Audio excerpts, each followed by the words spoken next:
There is a rule in the Galactic Conclave that no one writes down and no one enforces. It exists the way gravity exists quietly, absolutely without needing to be argued. It appears on star charts as a faint amber ring around a modest yellow sun at the edge of the Orion Arm. And beneath the ring in every known language are 4 words: do not approach. Reason unknown. Ambassador Velarath of the Conclave Diplomatic Corps had been starring at that annotation for 11 years. She was Thalari, a species whose memory stretched back 60,000 years, whose elders had personally witnessed the birth and death of empires.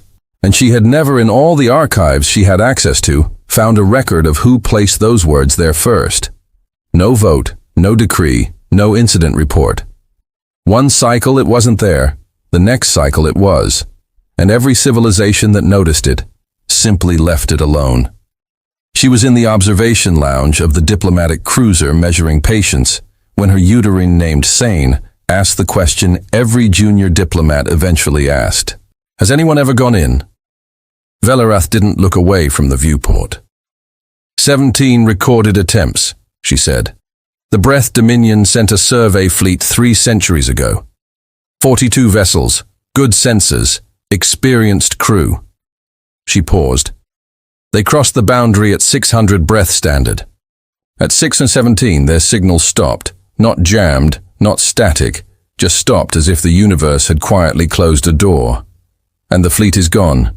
No debris, no energy readings, no emergency transponders. The Breath sent 3 more fleets over the following decade to look for the first one. She turned to look at him. Those disappeared too. Sane processed this for a moment. So humanity destroyed them. We don't know that, Velarath said carefully. We've never seen humanity do anything. That's the point. The humans have never fired on a conclave vessel, never issued a formal warning, never made diplomatic contact, never claimed territory beyond their own system. They simply exist quietly behind that ring, and things that go in don't come out. She pulled up the long-range feed on the wall display. A real-time composite of the Sol boundary zone, updated every 3 standard minutes. The ring was there. The yellow sun burned behind it, ordinary and ancient and patient. There are currently 4 human-built structures visible from outside the boundary, she continued, pointing at faint geometric shapes at the system's edge. We have had 40 years of high-resolution imaging. The structures haven't changed. No expansions, no weapons imp placements we can identify, no traffic. Just 4 structures sitting at the edge of their system like fence posts. She lowered her hand. What does that suggest to you? Cian thought carefully that they're not worried about us. Correct, she said. Now ask yourself why a species capable of making 11 breath survey fleets disappear without a trace would choose not to be worried about anyone. She switched off the display. That is the question that keeps me awake at night. Neither of them spoke for a while. The ship moved on through the dark, and the amber ring shrank behind them. And Valara thought not for the first time that the silence around Sol wasn't the silence of an empty house. It was the silence of a house whose occupant was watching through the window, perfectly still, waiting to see what you would do next. 3 days later, the KTH Hingeman announced that Warfleet Sigmund had been authorized to cross the boundary and assess the Sol system for strategic resource acquisition. Velarath read the report at her desk and did not move for a long time. Then she quietly asked her navigation officer to plot the measured patience into a wide holding orbit at the boundaries, edge close enough to observe, far enough to not be mistaken for part of the invasion fleet. Around her, the oldest members of her crew went very, very quiet. The ones who had been alive long enough to hear stories, the ones whose grandparents had whispered about what happened to the birth. No one on that ship slept well that night. Grand Admiral Threx of the Kareth hegemony had never lost a battle. This was not modesty or reputation management. It was a statistical fact verified by hegemony war records stretching back 40 years of active command, 41 engagements, 41 victories. In 11 of those engagements, his fleet had been outnumbered. He had won those too. He stood at the command bridge of the dreadnought Absolute Dominion and watched Warfleet Sigmund take formation in the void. 11th on to 27 vessels. Dreadnoughts, carrier platforms, siege engines, scout wings, supply chains long enough to sustain an occupation. The formation stretched across 600 kilometers of space, and from a distance must have looked like a second galaxy, a cold, angular one built from metal and intent. His intelligence briefing had been thorough. The Sol system star was entering a late phase of hydrogen burning, not dying, but aging. The human population, according to best estimates from the half-dozen conclave probes that had managed to get sensor readings before losing signal, was somewhere between 10 and 12 billion. Ground-based civilization, significant industrial capacity, some orbital presence, nothing that justified the legend. The mythology around Sol is a product of absence, not evidence. His chief strategist, Commander Velron, had said during the final briefing. We have no confirmed record of human weapons, no documented engagement. Every fleet that disappeared into that system could have been destroyed by navigational anomalies, rogue singularities, equipment failure. We are pattern matching onto nothing and calling it a threat. Thrax had found this argument compelling.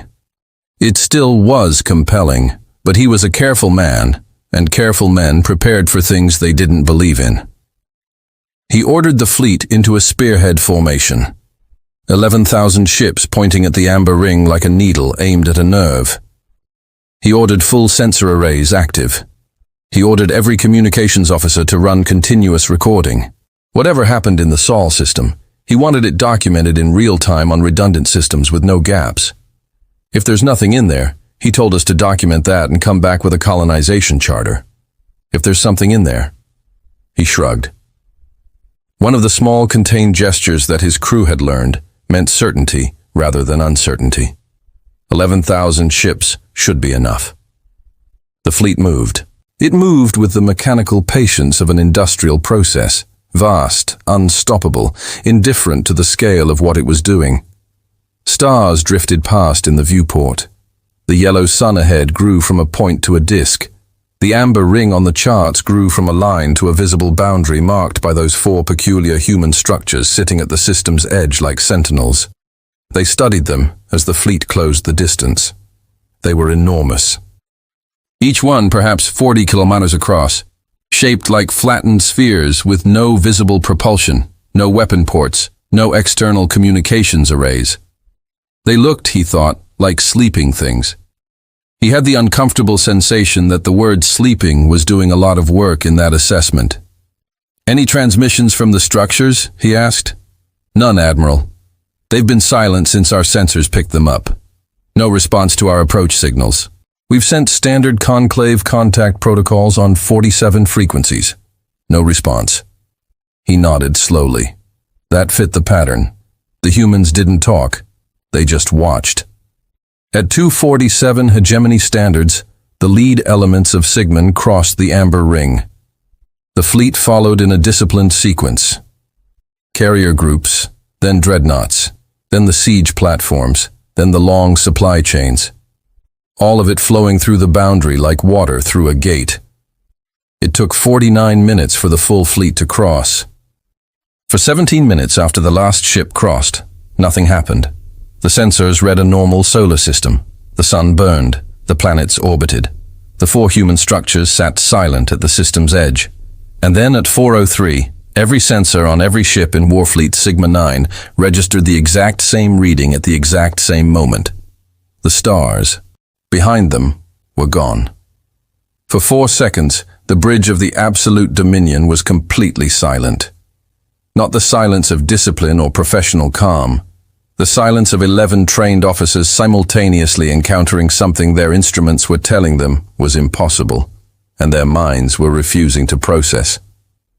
3 had been in combat situations where junior officers froze. He had never seen it happen to veterans. He was seeing it now. Report, he said. His voice came out level. He was quietly grateful for 40 years of practice. His sensor chief, a pale-caled KTH named Orvex, was staring at her console with the expression of someone who had just discovered that mathematics was wrong. "Admiral," she said carefully, "the theft sensor array is showing nothing. Not signal loss, not interference. The stars are absent." "Define absence. The background radiation is present. The void is present. The stars are not." She looked up. It's as if the light is simply not arriving. Fleet-wide communications erupted. 11,000 ships, all registering the same thing, all asking the same questions at once. The signal traffic was so dense it collapsed 3 of the Absolute Dominion's communication arrays simultaneously. Threx killed the fleet-wide channel before the noise could escalate into panic. "Navigation," he said. "Our position." "We are the navigator." Stopped. Ran the calculation again. Stopped again. "Admiral, we are at the same coordinates we were 4 minutes ago. We've been stationary." "No, sir. We've been moving. Engines are nominal. Speed is nominal. We are moving at standard cruise velocity." A long pause. "But our position is not changing." They sat with this information for a moment. His fleet was moving at full cruise speed through empty space and going nowhere. Behind them, the stars had stopped existing.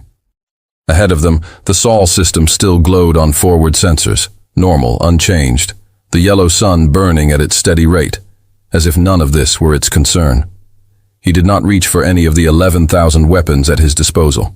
This was, he would later think, the only genuinely intelligent decision he made in the next 6 hours. "All stop," he said quietly. "Weapons to standby." All stopped, fleet-wide. There was a moment of resistance in the comms. Some of the carrier group commanders wanted to push forward. I wanted to fight something. Wanted to do anything other than float in a box made of missing stars. Threx cut them off one by one with 3-word commands that left no room for discussion. He had a feeling, not a sensor reading, not a tactical assessment, just a deep mammalian certainty in the part of his brain that had evolved to recognize when something much larger than him was paying attention. That the very worst thing Sigmund could do right now was make a loud noise. They floated in the impossible dark for 6 hours and 43 minutes. No attacks came. No transmissions arrived. Nothing changed except the slowly growing awareness among 11,000 crews that they were not alone in the dark, and that whatever was with them had chosen very deliberately to let them think about that for a while. Threx used the time. He reviewed every scrap of intelligence on the Sol system. He read the archived reports on the Verith Dominion's disappearances. He found buried in the oldest Conclave records he could access through the ship's database a single line from a Thalary observer who had watched the Third Birth Fleet cross the boundary. "They do not strike. They simply make you understand that striking you is a choice they are making every moment they refrain from it." He read that line 4 times. Then the darkness peeled back. Not suddenly, slowly, deliberately, like a curtain being drawn aside by someone who wanted you to have time to compose yourself before seeing what was on the other side. Stars reappeared at the edges first, then more until the full sky was restored. But the space between his fleet and the Sol system was no longer empty. What filled it was so large that his tactical display refused to render it to scale. His navigation AI quietly crashed and rebooted. Velrin appeared at his shoulder, looked at the display, and said nothing for a long time. Then, "Admiral, I think I owe you an apology." "Later," said Threx. He was trying to understand what he was looking at. It was not a weapon. Threx had been a military commander for 40 years, and he knew what weapons looked like, even alien ones, even theoretical ones. He had only read about classified hegemony threat assessments. Weapons had geometry designed around the act of destroying. They had angles built for penetration imp placements positioned for coverage structural asymmetries that spoke of purpose. What surrounded Warfleet Sigma 9 on all sides was a sphere. Not aggressive, not pointed. A sphere the most neutral shape in the universe. The shape of planets and suns. Of things that simply are rather than things that do. It was approximately 600 kilometers in diameter. Its interior surface curved gently away in all directions, featureless and smooth at first glance, but at this distance, close enough that the Absolute Dominion's optical sensors could resolve fine detail, The interior surface was not featureless at all. It was full of ships. They were docked in recessed berths along the entire inner surface. Hundreds of them, maybe thousands, arrayed in neat rows that curved away into the distance on all sides. Different shapes, different sizes, different design philosophies.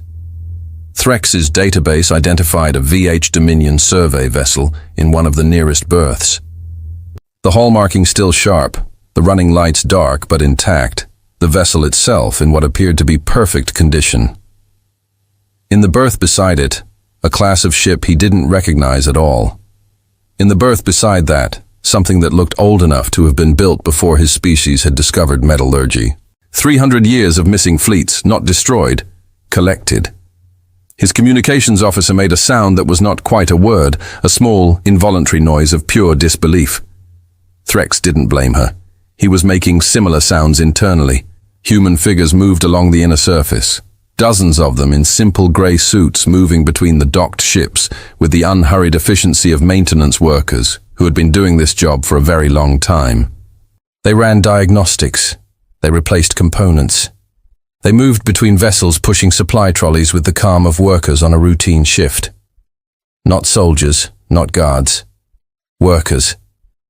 People who showed up, did the job and went home. One of them detached from the surface and moved towards Sigma 9's formation. Alone, a single human in a grey suit, crossing 600 manors of open interior space with nothing but a maneuvering pack. The figure reached the hull of the Absolute Dominion attached magnetically to the forward section and paused. Then it knocked 3 times against the hull of an 11-kilometer dreadnought with a gloved fist politely. Threx stared at the whole camera feed for 10 full seconds. The knocking was there was no tactical framework for this. There was no section of the hegemony military doctrine that covered being knocked on by a single maintenance worker after your 11,000 ship fleet had been enclosed in a sphere without firing a shot. He turned to Velrin. Rand spread his hands in a gesture that meant clearly, "I have no more advice to offer you tonight." Every captain in the fleet was watching the same camera feed. 11,000 ships utterly silent, watching one human knock on a door. 3 stood up. "Tell the deck crew to cycle the forward starboard airlock," he said. "Standard atmo, no weapons visible, no armor." He straightened his uniform. "I'll go down personally." Rand grabbed his arm. "Admiral, if they wanted us dead, Velran," Three said with perfect calm, "we would already be dead. We have been dead at their discretion for the last 6 hours and 43 minutes. He removed his aide's hand gently. "This person knocked. I'm going to answer the door." The walk down to the airlock was the longest walk of his life. Not because he was afraid he was, but that wasn't the thing that made it long. It was long because with every step he was revising at a deep and fundamental level everything he thought he understood about the shape of power in the galaxy. The airlock cycled, the outer door opened. The human stepped in, removed her helmet, and looked at him with calm brown eyes. She was carrying a thermos. Her name was Commander Ida Vasquez, Station Warden, 3rd Watch Saw, Frontier Archive. She had been doing this job for 19 years. Before her, her predecessor had done it for 22. Before that, another warden and another, stretching back in an unbroken line to the first person who had stepped into this role 3 centuries ago, and quietly began the longest diplomatic project in human history. She sat across from Threx in the Absolute Dominion's briefing room, poured 2 cups of something dark and hot from her thermos. He accepted without knowing why, and looked at him with the relaxed attention of someone who had had this conversation before and knew exactly how it went. "I'm going to tell you the truth," she said through the translation chip clipped to her collar. "All of it.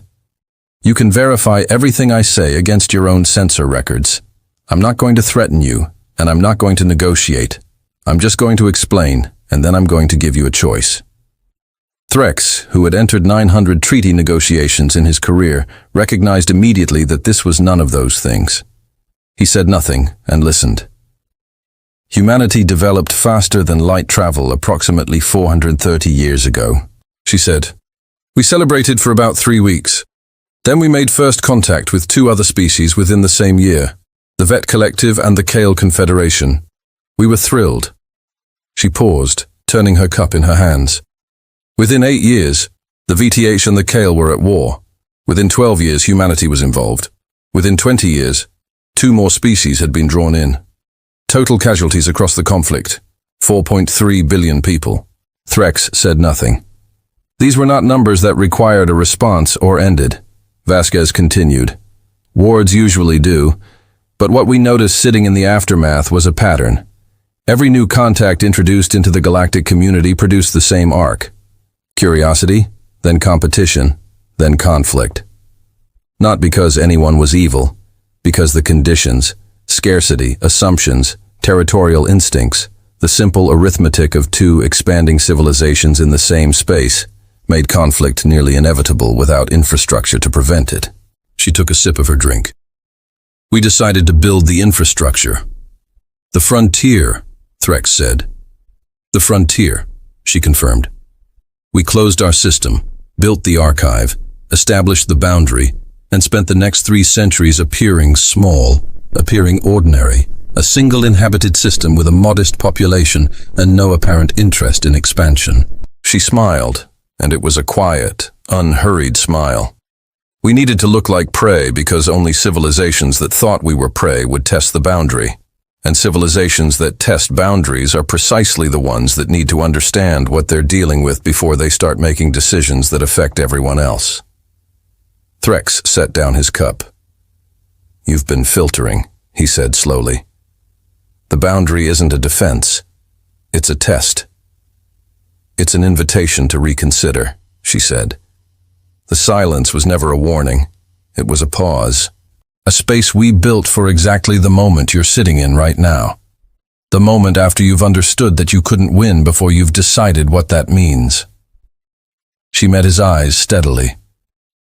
Most species, when they reach this room, have a great deal to reconsider.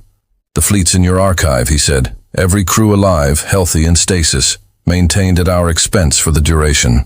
The moment a diplomatic resolution is reached, they go home. Every one of them. She said this the way a person states a fact they have already decided and do not need to be talked into. We are not a punitive species, Admiral. We are a tired one. Tired of watching civilizations tear each other apart because no one built the room for the conversation before the shooting started. Outside the viewport, the archive curved away in all directions, vast and patient, and full of sleeping ships. They looked at it for a long time. He thought about 41 battles. He thought about 41 victories. He thought about what it meant to win when the other side had never really tried. You said you'd give me a choice, he said. I did, said Vasquez. She refilled his cup. Finish your coffee first. She walked him through the archive herself. They moved along the inner surface in magnetic boots. Vasquez pointing out berths the way a librarian points out shelves with the easy familiarity of someone who knows every item by name.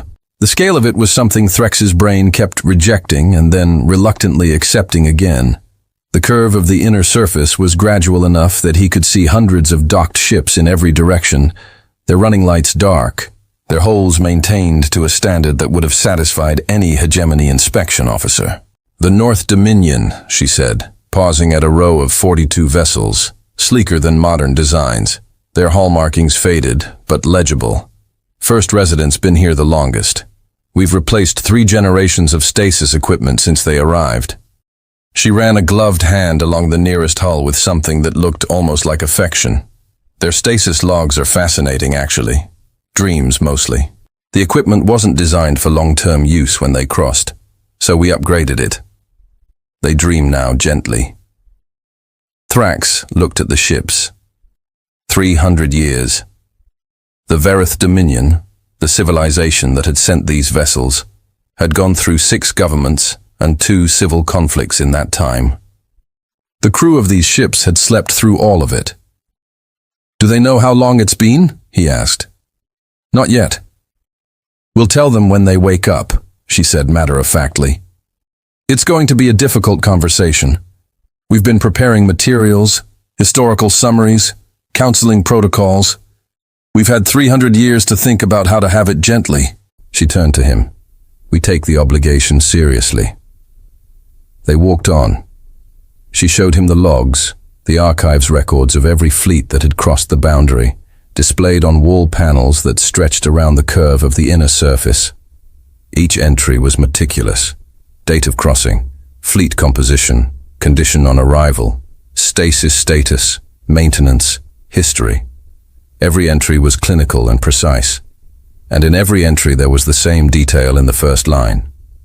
Fleet arrived with weapons active. No hostile action taken by archive. Every single one. 400 years of provocation. 400 years of restraint. You've never once retaliated. He said retaliation was never the point. She said the point was the conversation afterward. We needed them here. Admiral, not dead. Dead admirals don't go home and tell their governments anything useful. They stopped at the far end of the archive, where the inner surface of the sphere was interrupted by a single door. It was not large, perhaps 3 mm high, 2 mm wide, sealed with a series of locks that did not look mechanical or electronic, but something else. Something that Threx's engineering instincts recognized as fundamentally serious. The door had no markings, no warnings, no labels of any kind. "What's behind it?" he asked, because it was the only question available. Vasquez looked at the door for a moment. When she spoke, her voice was the same calm, level, unhurried, but something had shifted underneath it. Something that was not quite sadness and not quite pride, but occupied the space where both of those things would be if they were the same feeling. "Something we built after the breath arrived," she said. "After we understood what the archive was for, after we decided that there needed to be a last resort for a scenario we hoped would never come.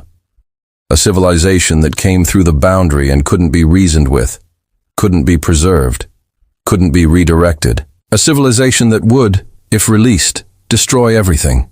She paused. "We have never opened it. In 400 years, we have never had to." She looked at him directly. "I don't intend to open it today." They stood in front of the door and felt the weight of what was behind it without needing to know what it was. He was a man who had spent 40 years calculating force and counterforce, threat and response, advantage and vulnerability. He could feel the arithmetic of the thing behind the door from the outside. The way you can feel a star's gravity without touching it. He had come here with 11,000 ships. In this moment, standing in front of a closed door, he felt exactly as powerful as a man with 11,000 ships deserved to feel when confronted with 400 years of patience, backed by something that had never needed to be used. He turned away from the door. "Tell me about the choice," he said. The choice was simple. It was the simplest thing Vasquez had said in their entire conversation, which was perhaps why it hit Threx the hardest. "Leave as you came," she said. "Every ship, every crew, no damage, no casualties, no record of this event transmitted to any conclave authority without your consent. You go home with everything you arrived with." She paused. "Accept the assumption that this space is empty." They were back in the briefing room. The thermos was on the table. Outside the archive curved in all directions, and through the viewport, Threx could see his fleet. 11,000 ships hanging in the interior space like a model of something, patient and still, waiting for orders that he had not yet decided how to give. The condition, he said, wasn't a question. There was always a condition. "One condition," Vasquez confirmed. "When you return to the conclave, you deliver a message personally, in whatever format carries the most weight in your political structure, to every member species. Not a threat, not an ultimatum, a standing offer." She slid a data chip across the table. The full text is there. The short version is this: humanity will release every archived fleet, every preserved crew, every ship in the archive. On the day the conclave establishes a unified first contact protocol, a set of shared rules agreed by all member species for how contact with new civilizations is handled, so that the next species to discover faster than light travel doesn't walk into a galaxy that immediately tries to conquer or convert or absorb them. Threx looked at the data chip. "You've been waiting for someone to carry this message. "We've been waiting for someone to arrive who could carry it credibly," she said. "A scout ship tells the conclave a story. A diplomatic courier tells them an interesting rumor. But the Grand Admiral of Warfleet Sigmund," she gestured at him with a small, precise nod, "who crossed the boundary with 11,000 vessels and came back with 11,000 vessels and a first-hand account of what's inside. That person gets listened to." He turned the chip over in his hands. It was a standard conclave format data chip, the kind used for official diplomatic correspondence. Whatever was on it, it had been prepared well in advance. They had been waiting for exactly this moment for a very long time. "How many fleets are in there?" he asked quietly. "Currently 23 from 14 different species." She folded her hands on the table. "The oldest crews have been in stasis for 312 years. They have families or had families before time made that complicated. They have lives interrupted. We maintain them because it's the right thing to do. And we will maintain them for as long as it takes." But here, for the first time in their conversation, something in her voice shifted into something tired and very human. "We would like to stop. We would like to open the archive and send everyone home and be done with this particular chapter." Threx held the chip. Outside, his fleet waited. In the archive around him, 23 fleets slept. The door at the far end of the sphere remained closed, as it had always remained closed, as humanity had made sure it remained closed for 400 years through patience and architecture and a very specific kind of hope. "I have one question," he said. "Ask. You could have sent this message yourself 400 years ago. You could have opened communications with the conclave at any time." He met her eyes. "Why didn't you?" Vasquez was quiet for a moment. "Because a message sent from strength is a demand," she said. "We needed it to be a request. We needed someone to come here, understand what we've built and choose to carry it. Not because we made them, because they decided to." She picked up her thermos. "You decided to come here looking for something to conquer, Admiral. You're leaving carrying something worth more than a system." She almost smiled. "That's the whole point." Threx pocketed the chip. He stood, straightened his uniform, and looked at her for a long moment. "Your people are strange," he said. It was the most honest thing he'd said all day.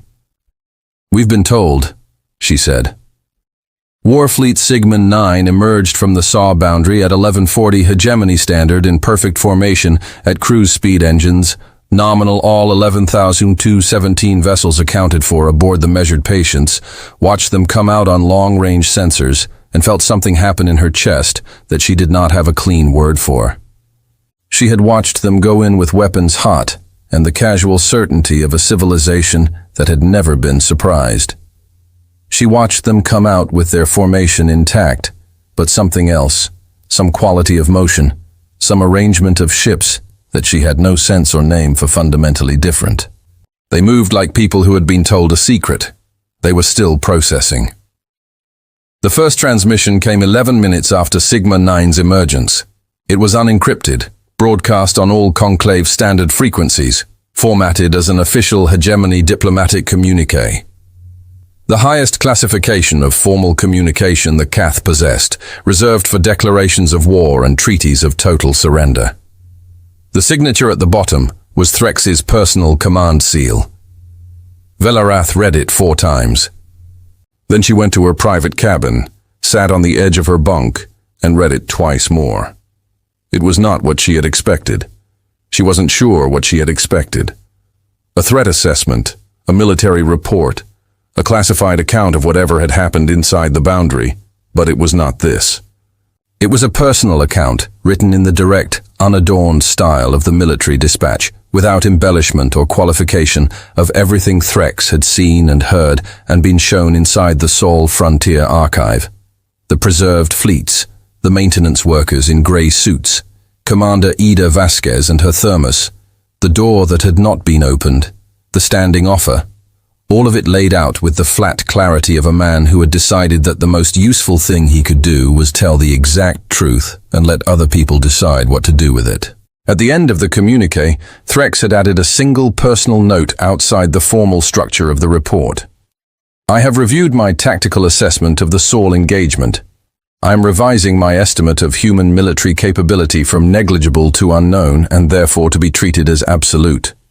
I am also revising my understanding of what military capability is for. Recommend all conclave members read the attached offer in full. Recommend this recommendation be treated seriously. Within 6 hours, the communiqué had been received by every conclave member species. Within 18 hours, the conclave's emergency convening protocol had been triggered for the first time in 90 years. A protocol that required all member ambassadors to assemble within 72 hours for a session of maximum priority. Within 36 hours, Velarath had received personal communication from 11 different member species, requesting her assessment as a diplomatic observer. She gave each of them the same answer. Read the offer. Read all of it. All of. Then consider what it means that they have been waiting patiently for 400 years, maintaining their end of an arrangement no one agreed to for a civilization that hasn't yet had the conversation they're trying to start. The conclave convened. It was not a short session. In the Saul Frontier Archive, Commander Ida Vasquez was on her third watch shift when the preliminary agreement came through. Not the final protocol, not the full treaty, but the letter of intent signed by 31 member species committing to good faith negotiation of a unified first contact framework. She read it at her console, leaned back in her chair, and stared at the ceiling for a while. Then she walked to the main status board and updated the archive's operational log. The entry was brief. Day 146-03. Snorts. Letter of intent received from Conclave. Stasis maintenance continues. Estimated time to full protocol agreement. Unclear. Standing by. Above the console, scratched into the metal by the first warden 4 centuries ago in handwriting that had faded but never been repainted, were words that every warden since had read at the start of every shift. Let them come. Greet them kindly. Give them the choice we never got. Vasquez read them as she always did. Then she poured the last of her coffee, sat down, and went back to work. Outside in the dark, between the stars, the amber ring around Saul burned its quiet warning. And somewhere on the other side of it, 23 fleets dreamed in their berths, and the door at the end of the archive stayed closed. And humanity waited, as it had always waited, with the particular patience of a species that had learned at great cost and long ago that the most powerful thing in the universe was not a weapon pointed outward. It was a door left open.